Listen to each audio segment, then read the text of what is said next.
Hi folks, Dr. Leitner here, and this video is a short overview of DB2, who is your audience, and this assignment is all about brainstorming a potential audience for your projects. Now, there are two things you need to know about anything you write. One is your purpose, and your purpose you have already worked on. Your purpose is to move closer to a solution regarding the problem you choose. You brainstormed some of those problems in DB1. And remember, you don't have to solve the problem, although if you can, that's fine.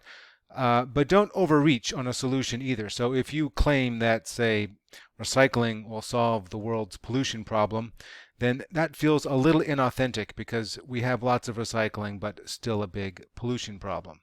So the idea here is that you are working on a realistic problem, a realistic solution to a realistic problem. So the purpose is the first thing you need to know, and the audience is the second thing you need to know, and that is the focus of this discussion board. So you should definitely have read the Adapting to Your Audience article from an earlier assignment.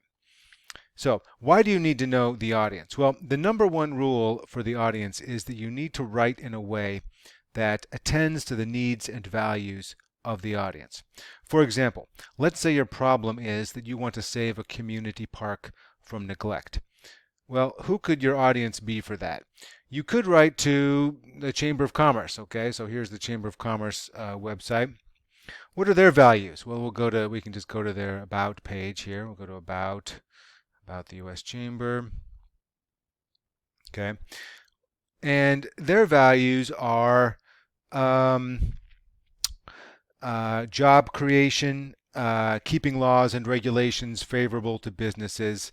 And if you were to write to them about your neglected park, you would argue something like, saving this park will bring in more young families to the area, which will mean more workers and customers, and you would have some evidence to back that up.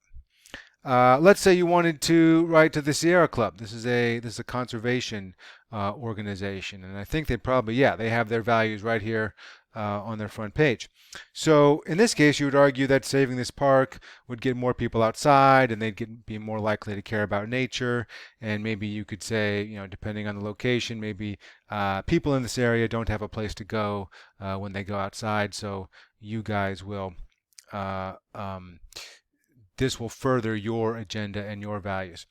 And by the way, this trick, I shouldn't say it's a trick, just attending to your audience's values, it's going to work on anything you write. So for instance, if you're writing, let's say you're writing a scholarship, and a personal statement for a scholarship, you wouldn't just write something like, well, I've got a high GPA and I'm a hard worker and I'm disciplined and all my teachers love me.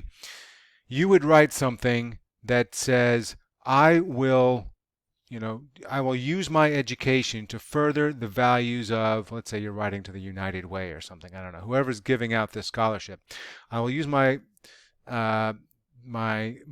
knowledge I get from this scholarship to help fight injustice and bring up the underprivileged people and that kind of thing. So whatever you're writing to, it really helps to know your audience and kind of have a concrete idea of who your audience is. And that's why in this assignment I give you this, it's kind of a role-playing scenario where you're a research assistant in a research and development department in a nonprofit or NPO, and I fleshed out this scenario with the name of your boss, but this gives you, you're not writing anything, you're never saying, dear Dr. Walt Longmire, blah blah blah. But you have that image of what your audience is like in front of you as you're writing, and that gives you a kind of concrete person to think about rather than just abstraction like, who am I writing this to? I have no idea. I'm just writing like, you're just writing stuff, right? So this NPO that you're brainstorming like 5 NPOs here, but eventually you're going to choose one. This and that NPO you choose is going to be the audience for all your major projects. And the purpose of this assignment is to learn the values of different types of audiences, different NPOs, and eventually pick one that's going to be your ultimate audience. So I've asked you to do a bit of research on what their values are. In DB3, you're going to choose one of these NPOs to be your audience, and you're going to narrow down your problem into a central research question or CRQ. All right, guys, really enjoying what I'm seeing from you so far, and I hope to talk to you soon. Thank you.